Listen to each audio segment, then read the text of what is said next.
So now that we've looked at the five key principles that we kind of assign to accessible document design, we're going to now look at an actual demo of these principles so that we can see them in practice.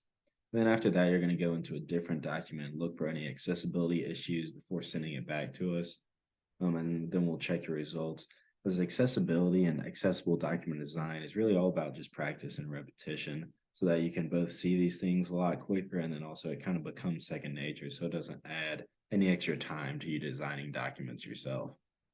And so today through the demos, we're going to go through those actual principles, starting with the hierarchy or the heading system. And so the best way to actually view this is once we go into the document, we can go to the View tab up here at the top, and then select the navigation pane. And so this is going to bring up what the headings are actually doing in the Word document itself. And so we see that we have principles for text and multimedia, followed by a bunch of these other little headings. And these are collapsible both in the navigation pane and then in the document itself.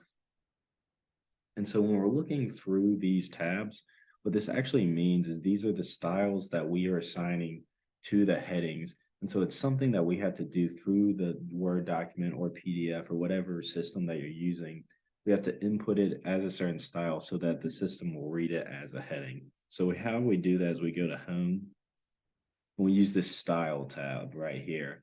And so you can also create your own styles, both, there's all these options over here. And then if you click on styles and then go down here to create a style, it will bring up a form to create a new one. And if you go to modify, it gives you a ton of different options that you can go in and play around with. But so what we want to do is we want to highlight title here, and then we're going to go to style, and we're going to do it as a heading 1. And why we don't want to do it as a title is the title actually doesn't show up here on the left side. So the headings are what's going to show up in the navigation pane.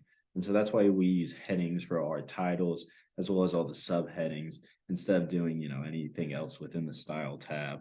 And so after we have that as a title, we'll do the section heading as heading 2, and then the subsection heading as heading 3. So when we're creating these, we never want it to be in an inconsistent format. We always want to go from heading 1 to heading 2 to heading 3 and so on.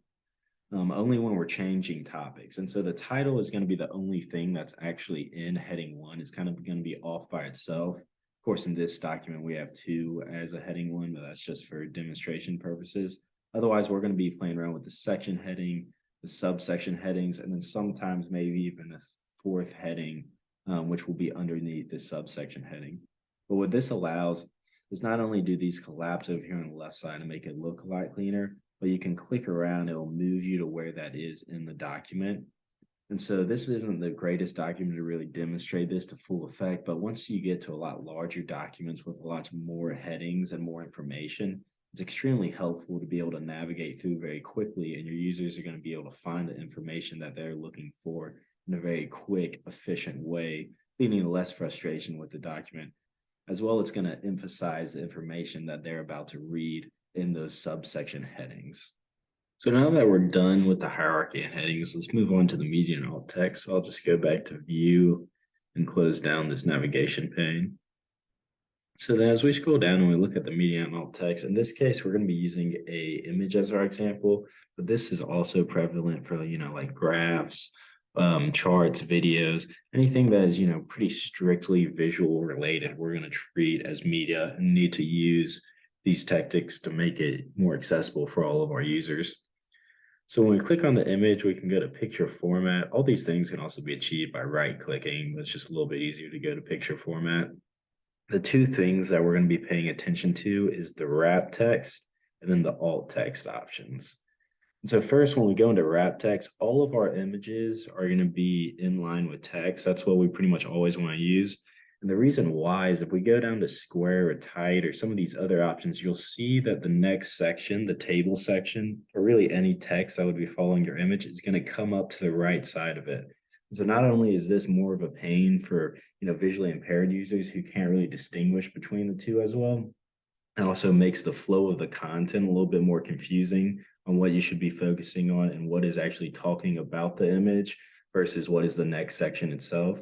But this is also going to really confuse screen readers trying to figure out what order it should go to, if it should go to the image or the next section or whatnot.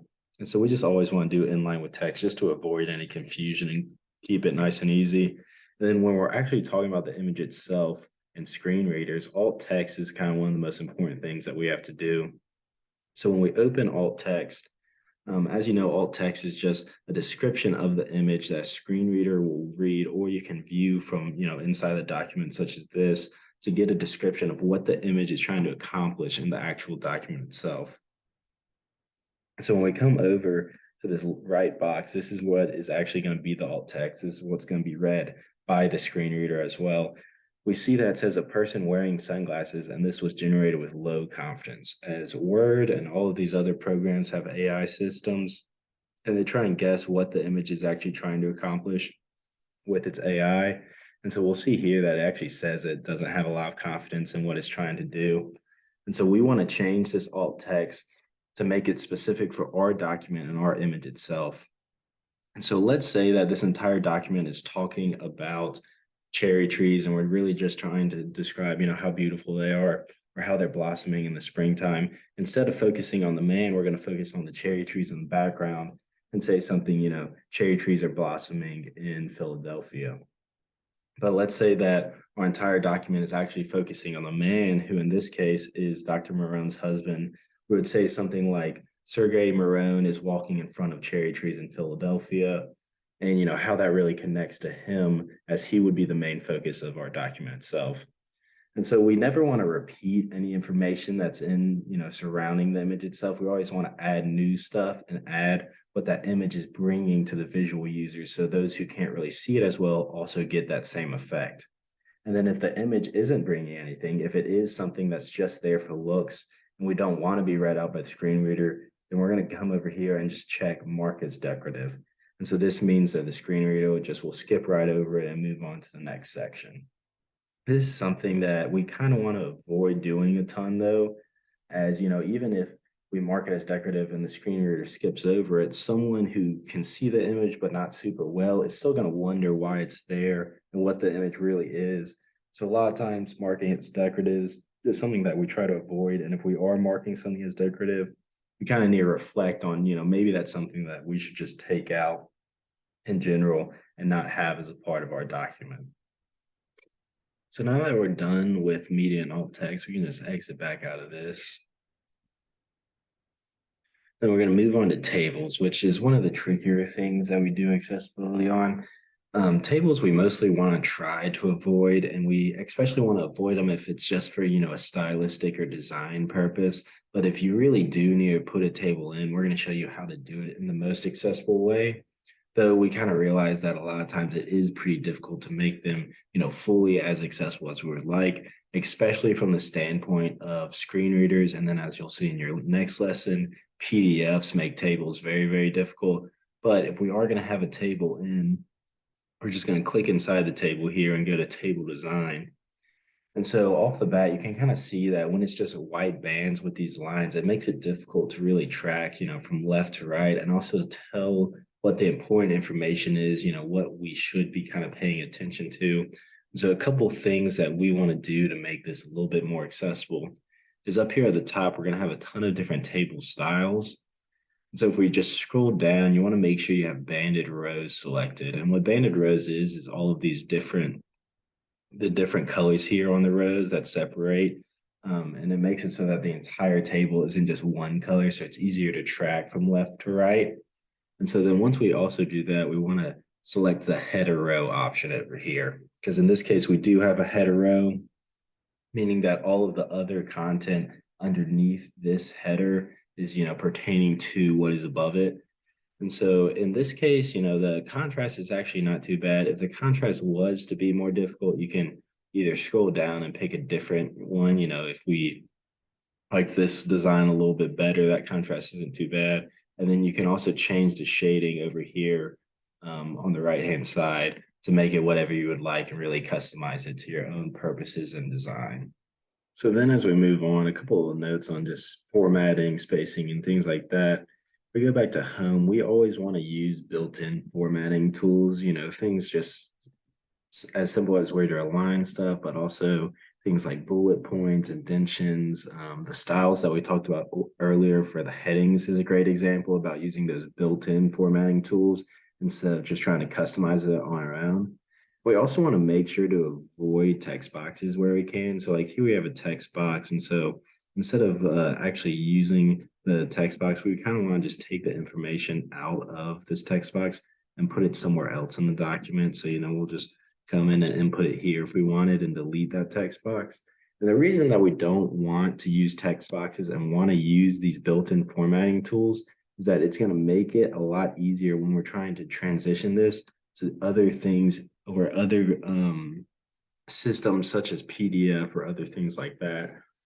And so if we use a text box, sometimes it actually might not pick that up when we make the transition to a new format. And then also if we go up here to see the hidden characters, we'll see a lot of, paragraph indents and things like that to create, our own format. And if we get rid of those, it makes it not only look a little bit cleaner when we're looking at this hidden character tool, but also in PDF, it's going to tag all of those extra spaces or extra paragraph indentions as a part of the reading order itself. And it's going to be something that we have to go in and take out. So while, it's not the absolute end of the world, it makes it a lot harder on the back and a lot more work for us to make those PDFs accessible if we kind of ignore those in the actual Word itself. And so, you never want to just do all these spaces out. Instead, you just want to have a tab that puts out instead, and you can see that there's no hidden characters, which is something that we, always want to try and avoid. And then lastly, we always want to add metadata. And what metadata is the actual information about the document that you kind of view from the outside. And so to view the metadata, we go to Files and then the Information. And so all of this information over here is what the metadata actually is. So we want to add a title, for this, it's just Demo of Principles. And then also for, here at University Writing for our open education resource, we use a ton of different tags for that to make all of the documents be able to group together and find similar documents that you enjoyed or for a topic that you're trying to research.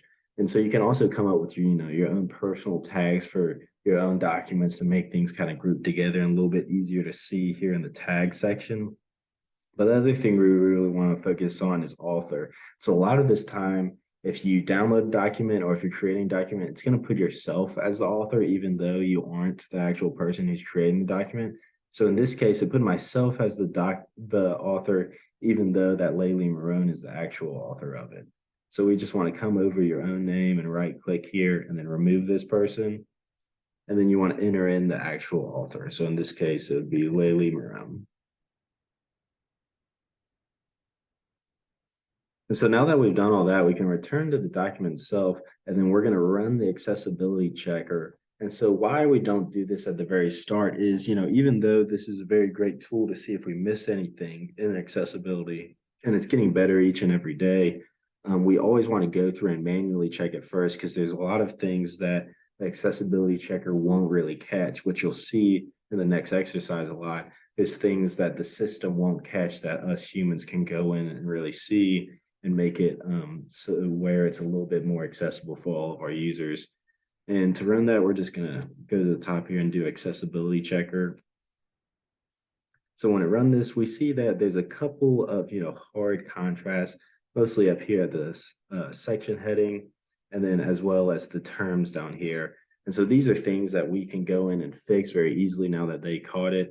That's one of the easiest things to miss is those color contrasts, which is something that Word as well as other outside tools are going to be able to catch. And so that's going to be an issue with our styles here that we can go in and change through the creating formatting tool.